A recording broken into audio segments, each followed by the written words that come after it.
Let's talk about recycling. Are we doing it right? Are we doing it at all? Our next story dives into the world of recycling, the difficulties with the market, and the future of recycling going forward.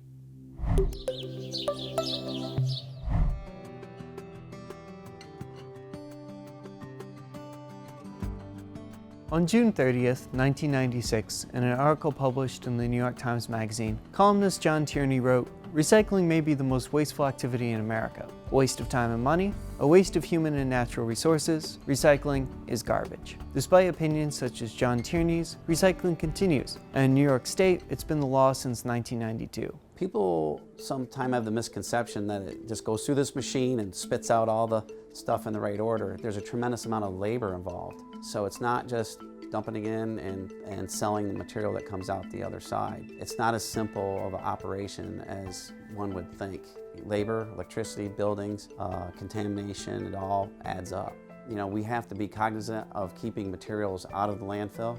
The Development North Country has probably one of the best run landfills in the Northeast. It's served the Tri-County area very well. DANK has got a terrific approach to making sure recycling's in the forefront. So everybody's trying to do their part.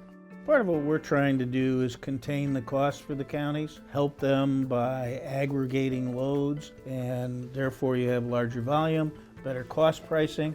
And those ideas are the kind of things that we develop and then pursue on their behalf. I think there's a general assumption that recycling doesn't cost money. Well, it in fact does. People aren't charged for recycling because that's to encourage their participation, and in turn that's an avoided cost for the municipality and certainly for the development authority. That diverts the waste and means we're not building more landfill space, and if you don't think that's not expensive, you know, we've spent $16 million to date on the extension. We have another $8 million to go this year, and that's only halfway there. So, it's expensive to build the landfill space, so the more you can extend the life of that landfill, the better off you are. And I think that's what people lose sight of. They're used to putting the garbage at the curb and it's taken away, or somebody comes and picks it up and it's gone, out of sight, out of mind. If you go down and look at the money that's spent at the landfill, we're spending $25 million annually to take care of your garbage.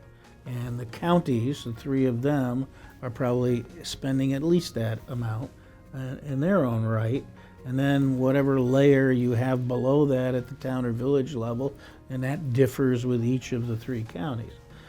So it's an expensive issue that everyone chooses to kind of ignore and hope it goes away. And it doesn't. It keeps showing up.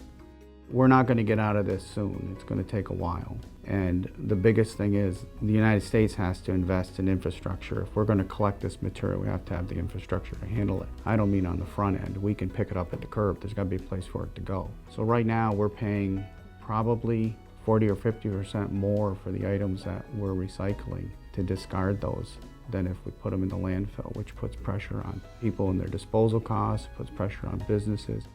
With no change in the markets in sight, there are no easy answers for recycling in the North Country. Each of the three counties is trying a different strategy to keep their recycling program viable and affordable into the future.